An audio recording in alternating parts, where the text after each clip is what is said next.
es mientras la gente en las ciudades están produciendo y consumiendo electricidad, el problema es que quien es el provisor de la electricidad de manera tradicional va a perder algo del negocio. Y cuando va a perder algo del negocio, el asunto grave para los más pobres es que quienes no están proveyendo parte de sus excedentes a la grilla o al sistema van a tener que pagar más costosa la electricidad. ¿Por qué? Porque hay menos remuneración para el antiguo utility o la empresa de electricidad, porque hay menos venta de electricidad. Entonces los servicios de distribución tienen que ser distribuidos entre menos personas. Luego los costos de distribución se encarecen, y cuando los costos de distribución se encarecen, los más pobres les va a quedar más difícil de pagar. Y si ellos tenían dificultades de pago o de acceso a la electricidad porque las tarifas podían ser muy altas, cada vez se va a volver más altas en la medida que más gente incorpore autogeneración en sus viviendas. Luego es lo que nosotros llamamos la espiral de la muerte. Bajan los costos de las renovables. Al bajar los costos de las renovables, más gente se independiza de la red o reduce su consumo. Luego menos contribuyen al pago de la infraestructura de transmisión. Luego eso hace que quienes no puedan acceder a la electricidad de esa manera van a tener que pagar su electricidad de manera mucho más costosa, y para quienes va a ser más difícil, para todos, pero particularmente para los más pobres. Entonces eso viene la forma como hay que tener cuidado. Y entonces este es el ejemplo que yo traigo acá, que nosotros lo hemos hecho a través de módulos de simulación. Y acá es, si usted en su techo solar pone los 2 kilovatios, que sería lo equivalente a lo que usted generaría para autoabastecerse en el neto de generar, exportar y luego recibir de la red, si es algo alrededor de 2 kilovatios, lo que usted necesita, y si usted pone 3 kilovatios, lo que hace es lo que aquí quiero señalar. Bueno, no sé, en el azul oscuro se le incrementa, aquí se incrementan los costos de la electricidad exponencialmente. Entonces, en lugar de pagar usted lo que estaba pagando, paga hasta 5 veces más lo que necesitaría para compensarlo si usted no es un generador. Entonces, quienes están conectados, que no puedan autogenerar, van a tener que pagar una factura muy grande, porque tienen que cubrir los costos de distribución de quienes están generando a través de paneles solares y demás. Luego este es el espiral de la muerte, y lleva a que sea insostenible para el sistema, y particularmente para los más pobres. Luego quienes están autogenerando es el azul, cada vez pagan menos, y quienes están necesitando van a tener que pagar más, y luego van a tener que ser excluidos. Luego allí hay algo que hay que tener en cuenta cuando hablamos de que la generación distribuida y la generación solar y demás es bueno para las comunidades. Hay algo de política energética que tiene que ser manejado con cuidado, porque si no va a haber algunos, no pocos, que van a estar excluyéndose del servicio de electricidad. Ahora, en el caso colombiano, para las comunidades que están fuera del sistema interconectado, aquí está la zona andina, donde está más población, es el 50% del territorio. Si ustedes ven, este 50% del territorio es el que está fuera del servicio interconectado. Aquí no hay redes de transmisión, y aquí hay la mayoría de la gente que no está interconectada, la gente más pobre del sistema, y para ellos es lo que necesitamos, alguna política para terminar cobertura 100% en el caso colombiano. Aun cuando acá también en la parte del Pacífico Occidental hay comunidades, y hay alguna parte no pequeña de la población que no está cubierta por los servicios de electricidad. Luego allí nosotros hemos modelado, y aquí solamente quiero señalar que para nosotros las actividades productivas son importantes, y eso hace que si estamos ayudando a subsidiar en algún momento o a través de algunos incentivos a que las comunidades más pobres tengan electricidad, es para poder ayudarles a tener actividades productivas que puedan tener capacidad de pago para hacer sostenible el sistema. Entonces nosotros lo trabajamos no solamente como desarrollo de las comunidades en el sentido de mayor capital humano, sino también mayor capital social y mayor capital económico para que esto se pueda hacer de manera sostenible. Y aquí solamente quiero mostrar el gráfico superior derecho, en donde mostramos la demanda y la oferta, y vemos como si estamos considerando las actividades productivas, la capacidad de pagar por su electricidad, entonces vamos a tener el suministro que necesitan las comunidades para abastecer sus necesidades eléctricas. Por último, las alternativas de modelos de negocios, y esto es algo que está como dicen en inglés, early days. Todavía hay muchas posibilidades de mirar distintos modelos de negocio para abastecer a las comunidades, y en esto hay lo que se llama comunidades eléctricas, donde se juntan unas comunidades y buscan proveer servicios de electricidad dentro de las ciudades o de manera off-grid para abastecer sus demandas de electricidad. Y dentro de esto es incluyendo crowdfunding, que es buscar algún tipo de comunidad para ayudar a pagar la electricidad. Luego termino con esta diapositiva haciendo la reflexión final. El tema de abastecimiento sostenible de la electricidad pasa por ayudar a las comunidades a buscar cuál es la actividad económica más apropiada que pueda ayudar a que ellos puedan pagar los servicios de electricidad, uno, y dos, aprovechar el tema de renovables, que hace que esto sea más posible de manera más barata y que pueda ser sostenible también desde el punto de vista ambiental. Y lo tercero, tal vez, y lo último, es que la política energética debe ser cuidadosa en términos de que a través de proveer, ayudar a satisfacer las necesidades de oferta y demanda de electricidad, sea sostenible y que no produzca este efecto de espirales de la muerte que excluyan a parte de las comunidades. Esto era mi breve presentación. Creo intentaba aportar algún elemento adicional en el sentido de la tecnología y en el sentido de la sostenibilidad desde el punto de vista del negocio. Muchas gracias.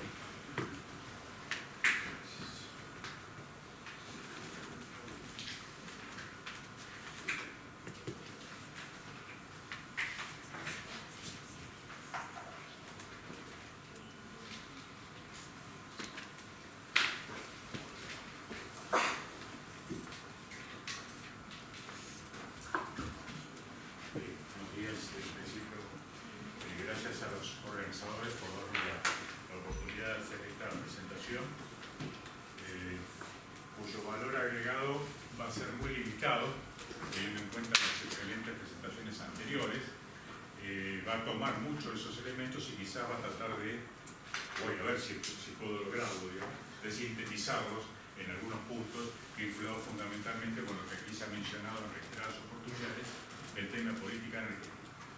Una aclaración importante: muchas de mis afirmaciones van a ser generales, pensando, digamos, en América Latina en su conjunto, lo cual no implica que son aplicables a cada uno de los países de América Latina, porque las diferencias son sustantivas en la región. Sin embargo, esto trata, por decirlo de alguna manera, de recabar, de aterrizar lo que uno observa, digamos, como tendencia generalizada en la mayoría de los países de la región, basándome en gran medida, digamos, en todos los casos, en la información provista por la Comisión Económica para América Latina, que creo que es la institución que más, bueno, acá ha tenido dos representantes anteriormente, más importante desde el punto de vista de este tema de información.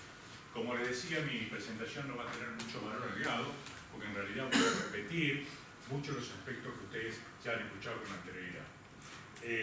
Lo que sí podemos llegar a algunas conclusiones que se dijo al comienzo que diferencia a la región de otras regiones del planeta es que el tema de la pobreza, digamos, fundamentalmente desde el punto de vista de la inequidad, es un elemento paradojal en una región que, entre comillas, es considerada una rica región y donde ustedes ven concretamente, además, que existe una situación de polarización entre pobres y no pobres, por decirlo de alguna manera, pero que hay una coexistencia.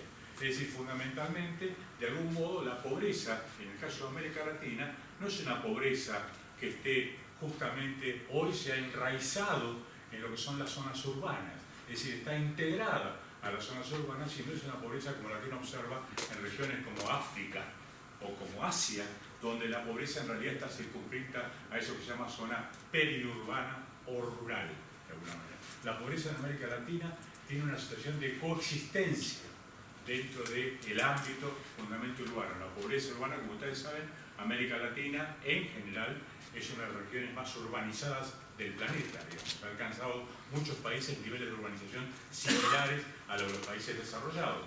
Y eso ha significado fundamentalmente el resultado del proceso de migración rural-urbano, producto justamente de muchas condiciones de la zona rural que no voy a analizar en esta presentación, pero que han hecho que el tema de la pobreza, en el caso de América Latina, sobre todo la inequidad, como dije, es un fenómeno más urbano que rural, sin desconocer que las zonas rurales enfrentan desafíos mucho mayores desde el punto de vista que las zonas urbanas. Pero eso es bueno, los dos aspectos que yo quiero recalcar, la paradoja,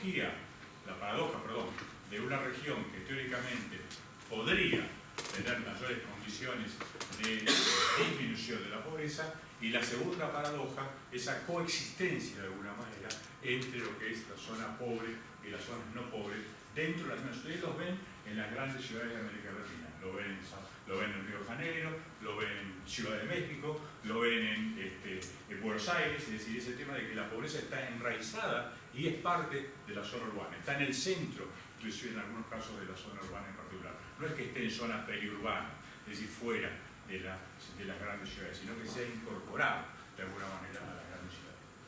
Un segundo elemento, digamos, es que obviamente el tema de la pobreza, como ya se dijo, por eso dije que el valor agregado en presentación es limitada, es un tema transversal, es un tema general de política de desarrollo, donde uno tiene que evaluar concretamente qué rol puede cumplir en ese alivio a la pobreza o esa disminución de la pobreza, la energía en particular, digamos, o el acceso a la energía. Pero obviamente el acceso a la energía, como bien se dijo en presentaciones anteriores, no va a resolver el problema de la pobreza.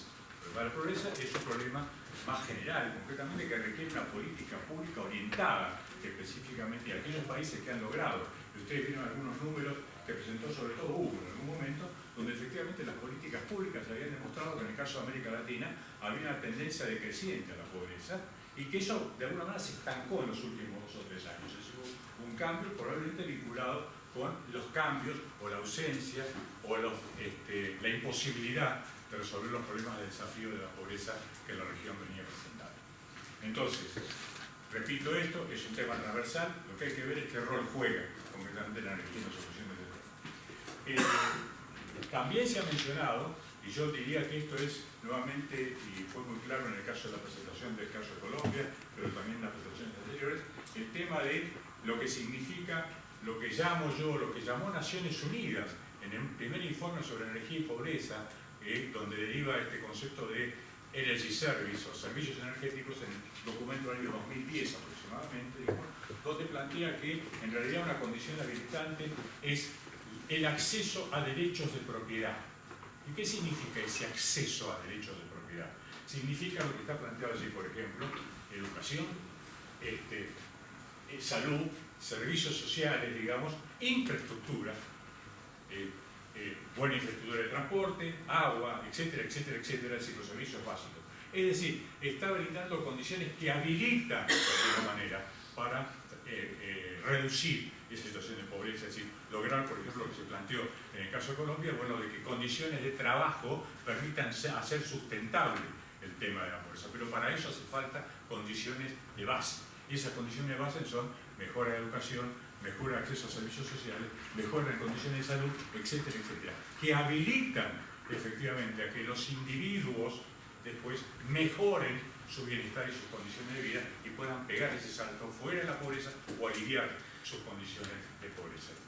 Eso significa de alguna manera el desarrollo de lo que se llama, en economía por lo menos, los recursos materiales y humanos.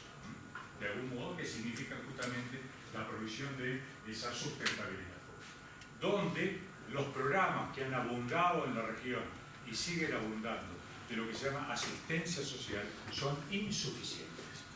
Es decir, ya se habló aquí largamente, no voy a repetir, la problemática de los subsidios en particular, por ejemplo, de alguna manera, los subsidios indiscriminados que han ocurrido en muchos países. Me tocó estudiar en algún momento el caso de Panamá, por ejemplo, para ir un poco lejos de la región, de alguna manera, donde estamos ahora, pero demostraba que justamente se terminaba subsidiando a los más ricos y no a los más pobres, con el subsidio a los cilindros de gas licuado de petróleo. Entonces, este aspecto es lo que le mencionaba, de alguna manera los gráficos que tiene abajo están extraídos de informes recientes de la CEPAL, que ya mencionó el Huerto Monte, cómo ha evolucionado en este caso, digamos, los temas de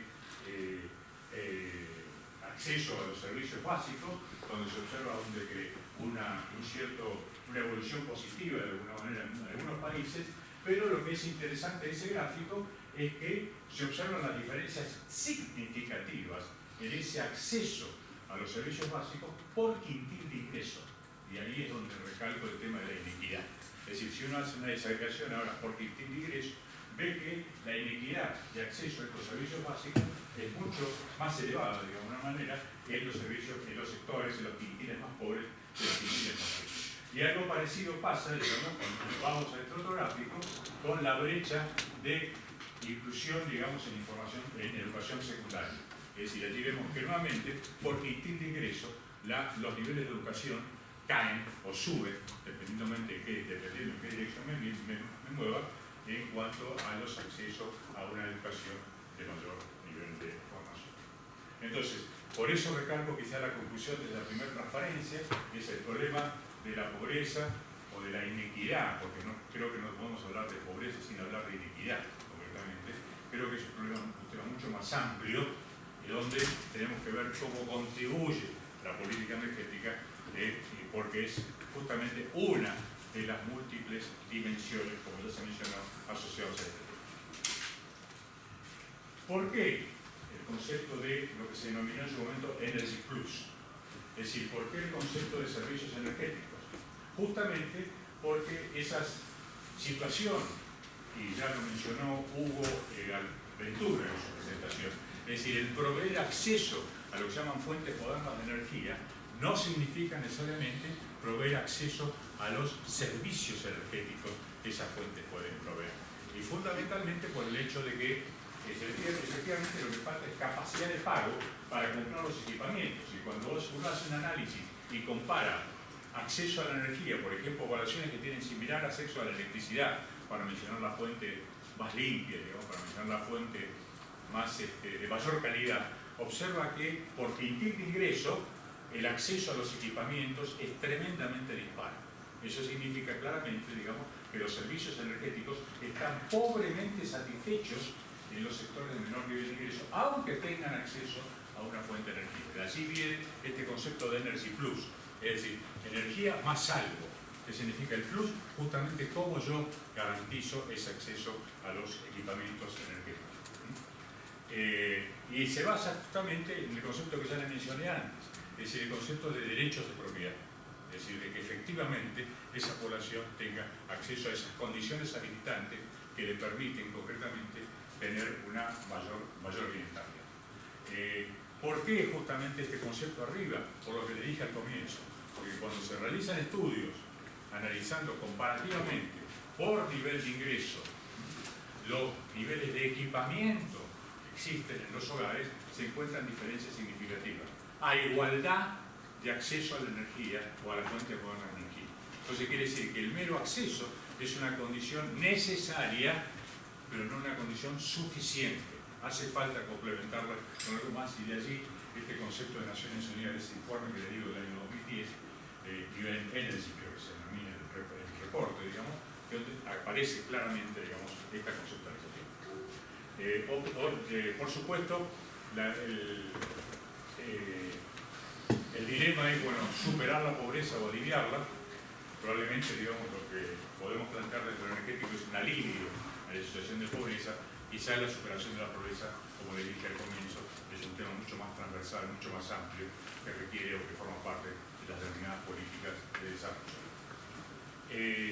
Los programas sociales en América Latina, los gastos de programas sociales en América Latina han mostrado una tendencia creciente en los últimos, en la mayoría de los países, en las últimas, yo diría en la última década o 2 décadas en particular. Sin embargo, no está claro, digamos, si la dimensión energética ha formado parte de esos procesos sociales, y que están muy concentrados, como se dijo en algún momento, en ciertas fuentes de energía, es decir, muy concentradas en el tema de acceso a la electricidad, o en el mejor de los casos, la inclusión del GLP o el gas natural, pero mucha concentración en el tema eléctrico en particular. Y como también se mencionó, no me voy a expandir en esto, prácticamente, pero los desafíos que los lean, el concepto de eficiencia energética está ausente, es decir, no forma parte de esos programas sociales. Es decir, ¿qué significa esto? Que no significa la inclusión del programa, del concepto de Energy Plus. Yo tengo que proveerle, además de energía, los equipamientos necesarios. ¿Y esos equipamientos cómo tienen que ser? Equipamientos lo más eficientes posible, ¿no es cierto? No second hand appliances, es decir, no equipamientos de segunda generación, de generaciones anteriores.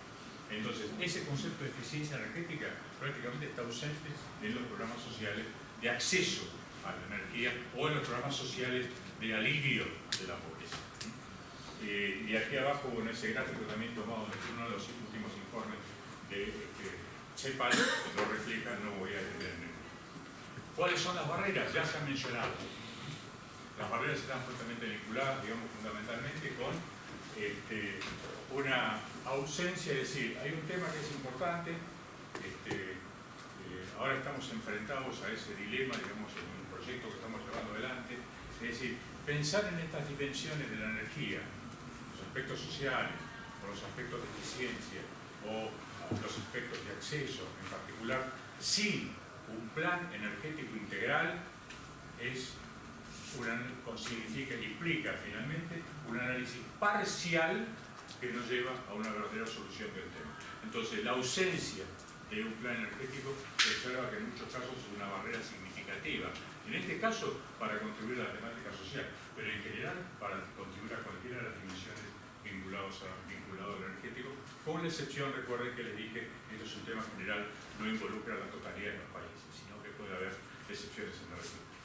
Una ausencia de información ya fue mencionado, digamos, de que había efectivamente insuficientes estudios, o si los hay, no han subido al escalón siguiente, que si, bueno, muy bien, veamos si lo que resulta de esos estudios lo implementamos o lo llevamos a la práctica, digamos, en políticas públicas concretas, digamos. Una falta de involucramiento de las autoridades locales, en muchos casos, digamos, es decir, aparece un tema piramidal top-down, donde en realidad lo que hace falta es involucrar más a la sociedad, a los actores locales y a los propios beneficiarios, los sujetos y objetos, por decirlo de alguna manera, en esta política, aparecen en muchos casos no involucrados. El tema institucional también se mencionó, la capacidad institucional, la diversidad, que esto significa desde el punto de vista por su transversalidad de instituciones que deben involucrarse, y si existe verdadera capacidad en esas instituciones públicas y privadas para poder llegar a resolver este tema. La precariedad laboral, se mencionó claramente, digamos, en una de las presentaciones, la diferencia que había en cuanto a pobreza de acuerdo a empleo o no empleo, por ejemplo, o precariedad laboral o no, digamos, las culturas ligadas al uso de la leña, que también fue muy presentada en el caso de, por ejemplo, Hugo Ventura en particular, y el tema de que los programas sociales muchas veces están orientados a otras prioridades y no tienen una infusión clara sobre el tema. Bueno, voy a ir terminando, digamos, antes que me echen.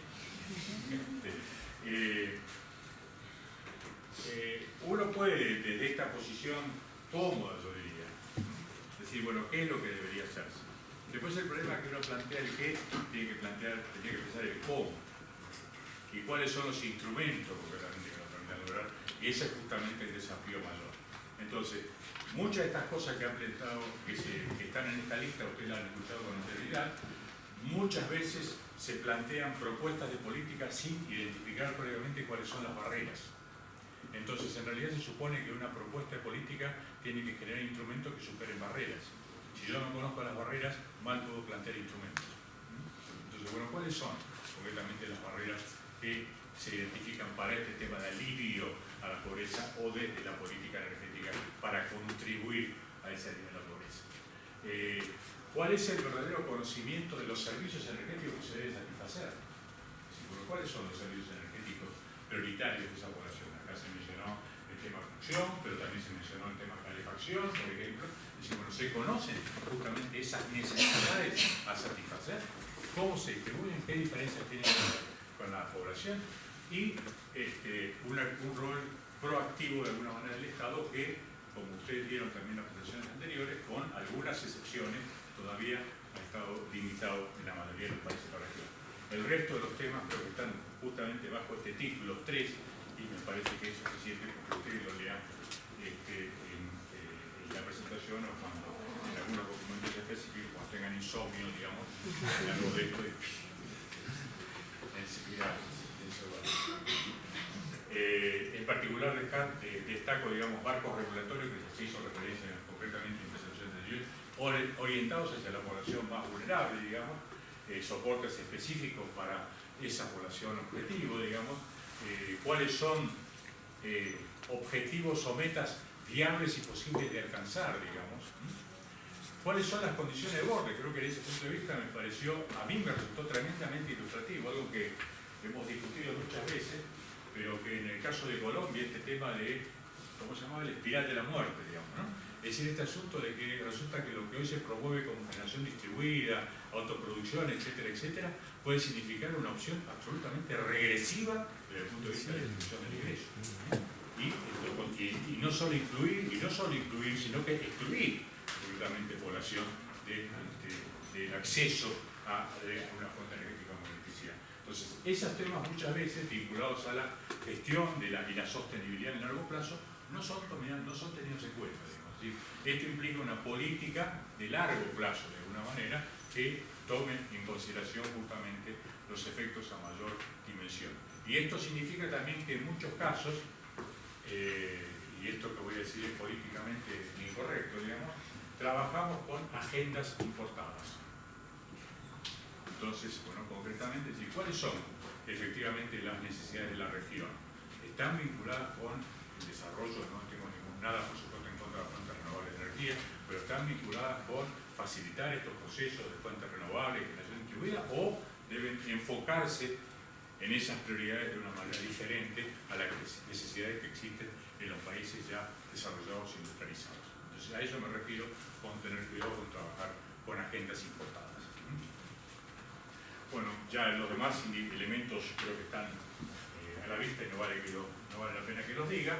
Es decir, para concluir, obviamente una estrategia de asistencia directa es necesaria, una reducción de la cadena energética. Creo que es una referencia muy importante, digamos, al tema de la cadena energética y en tu caso también con respecto al tema de los costos de distribución, por ejemplo, para analizar toda la cadena energética y ver cómo afecta toda la cadena energética a los precios finales que resultan en el esquema tarifario o de precios, digamos. La eficiencia energética, como dije, es un elemento central. Tomar como de alguna manera un objetivo los costos iniciales. En muchos casos las decisiones se toman en base a poder afrontar o no esos costos de inversión, entre comillas, o costos de capital vinculados a los equipamientos. Se compra el equipamiento más barato porque no hay acceso concretamente al financiamiento. Se hizo referencia acá al tema del financiamiento en varias oportunidades. Y, por supuesto, el acceso a adecuados equipamientos, ¿no? Lo que está del otro lado no es nada más que reflejar lo mismo de un modo siguiente, es decir, esto tiene que partir de diagnósticos adecuados. Muchas veces lo que faltan son diagnósticos. Yo le dije, si no conozco las barreras no puedo plantear la política. ¿Cómo analizar? Creo que Hugo Altomonte fue muy claro en eso, cómo analizar el tema de estructura de precios y subsidios, realmente, bueno, cómo que los que deben estar adentro estén adentro, los que no deben estar adentro no estén adentro, los que deben estar afuera estén afuera, y los que no deben estar afuera no estén afuera. ¿No? Entonces, esa es la parte más compleja de los subsidios. Un financiamiento permanente, las estructuras regulatorias de las misiones, un buen conocimiento y un alineamiento político. ¿Qué significa alineamiento político? Que tiene que haber coherencia entre las diferentes políticas públicas que se implementan en un país. ¿Sí? Y esto significa, en general, coherencia, lo que significa, lo que implicaría, de algún modo, el desafío mayor, que es cuál es la política de desarrollo, hacia dónde queremos ir. Bueno, muchísimas gracias.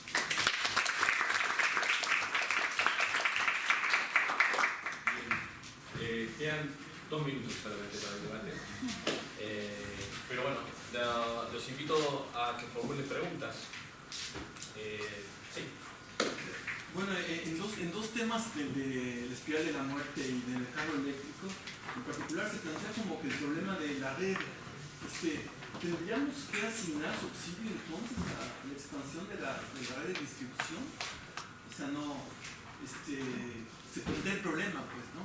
Si el problema está en esa red de distribución, a lo mejor habría que pensar que ahí habría que colocar, digamos, los recursos públicos o en todo caso subsidios.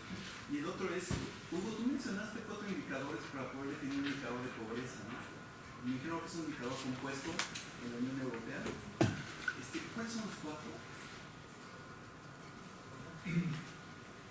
Bueno, no, porque la primera pregunta también hacía referencia al tema de los 4 indicadores. El primero directo, obviamente la relación gasto-ingreso de la familia. El segundo es uno de percepción, es decir, qué tipo de temperaturas están, digamos, existen en la vivienda según zonas. El tercero tiene que ver, ya son indicadores derivados que se relacionan con la calidad de la construcción de la vivienda.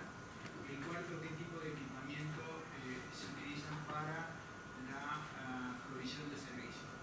En Europa, evidentemente, uno de los problemas principales es el tema de temperatura. Pero también uno podría decir que los países de América Latina también tienen problemas de temperatura. O sea, las zonas cálidas y húmedas, tener una temperatura de 30-32 grados ambiente y bajar esa temperatura a 20-22 en una vivienda es exactamente el problema inverso, no sé si es inverso desde el punto de vista físico, de pasar de una temperatura de 3 grados promedio a tener 18-20 grados en la vivienda. Pero bueno, y luego se derivan una serie de indicadores ya por grupo etario, condición ocupacional, etc. No está definido, es una propuesta que el observatorio hace a la Comisión de la Unión Europea que tiene que decidir la próxima. Respecto a la primera pregunta, creo que hay 2 conceptos que hay que tomar en cuenta. El problema del espiral de la muerte es que todos queremos tener derecho a acceso a la energía, pero si nos vamos del sistema común, que sería la energía centralizada, está claro que alguien va a tener que pagar por la seguridad energética. En definitiva, esa contribución la tiene que tener todo aquel que quiera tener acceso a esa red de seguridad. Cuando pagamos un seguro frente a cualquier accidente que tenemos, lo que estamos pagando es la cobertura ante un riesgo que puede suceder. Si yo quiero tener energía distribuida y quiero poner esa energía distribuida en la red y no quiero satisfacer los costos de mantener la red, estoy evidentemente abusando del sistema de seguridad. Alguien lo tiene que pagar. Entonces, creo que el problema de la espiral de la muerte pasa más por establecer políticas en donde claramente uno pueda llevar a la descentralización de que cada uno elija la manera en la cual quiere acceder. En este caso estamos alejándonos del tema de pobreza, porque quien puede elegir claramente, normalmente los pobres no eligen. Este es el problema de la pobreza. Nadie decide ser pobre voluntariamente. Se accede, si logra algo es porque hay alguien que lo está ayudando. Creo que ahí el problema va a pasar por integrar, como está sucediendo en Europa, a todos los actores en una mesa y que pensemos en un sistema realmente a largo plazo. El gran problema que hoy tenemos, y lo hablo desde la óptica de quien está desarrollando en Argentina muchos parques eólicos, parques solares, es imaginar lo que nos depara la tecnología en los próximos 10 años, en un momento donde todos los años aparecen nuevas tecnologías que son disruptivas respecto de las que creíamos que ya eran disruptivas, hacen muy difícil lograr el acceso al financiamiento, sobre todo para países latinoamericanos, que claramente no estamos dentro de la línea de esos países donde vos podés ir hoy y tomar un crédito de 20 años a 3%. En consecuencia, como estamos hablando de obras de infraestructura, las inversiones, el costo del dinero es tan alto que claramente vamos a sufrir en esta diferencia que tenemos con los países del hemisferio norte en acceder rápidamente a estos beneficios. En consecuencia, creo que creo que fue algo lineal en todas las presentaciones. La política energética tiene que ser una política de Estado. Imaginar que el gobierno de turno, cualquier país de Sudamérica, va a solucionar el problema porque tiene el mejor plan, si no es compartido con todos los organismos políticos, sociales, difícilmente llega a ser una solución, porque cada gobierno viene con el mejor programa. Me ha tocado esto en la Argentina, he vivido 10 años fuera, me ha tocado trabajar en países africanos. Estas discusiones con ministros de energía eran exactamente las mismas. Todos tenían la solución para el problema del país. Pasaban los gobiernos y la solución no llegaba y la pobreza seguía estando en el lugar de estado. Así que no sé si hay alguna pregunta más, si no, estamos pasando ya 5 minutos. Gracias a todos.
No,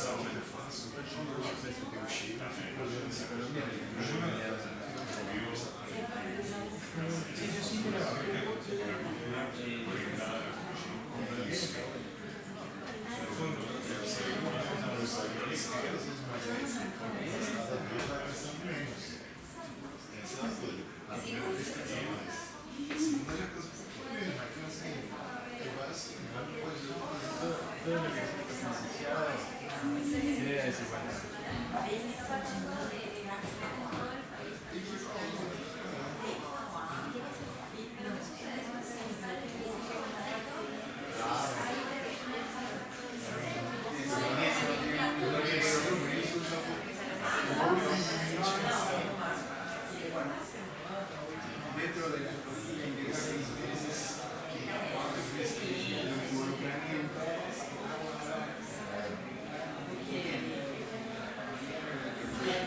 tener equipo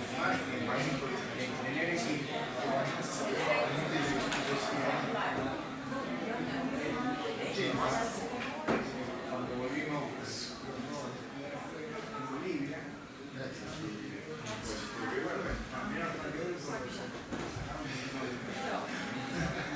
I just want to check our camera.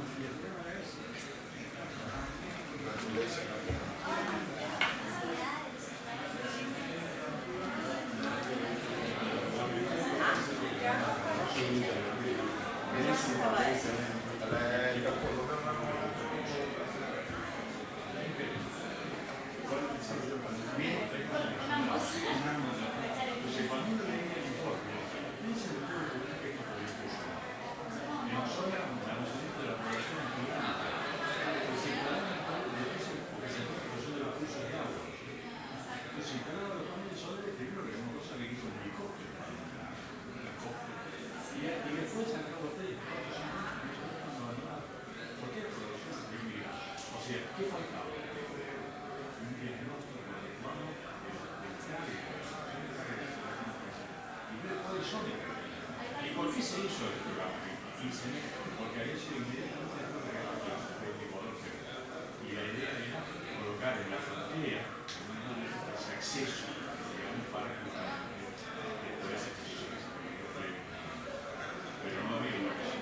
Entonces, yo no tengo tarjeta, pero es muy fácil.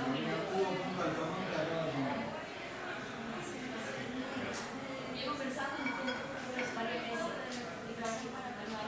yo me tengo que ir, con Pedro. Sí, de ahí lo hablamos los dos. Mira,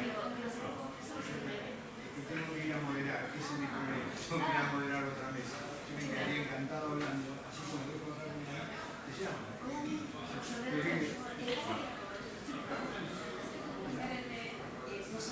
Quiero ir a ver cómo está. Bueno, pido disculpas. Daniel, te llamo. bueno, listo, Hugo. Dale.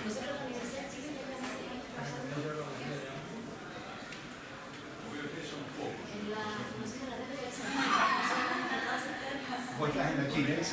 La secundaria.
cambiando nuestra red.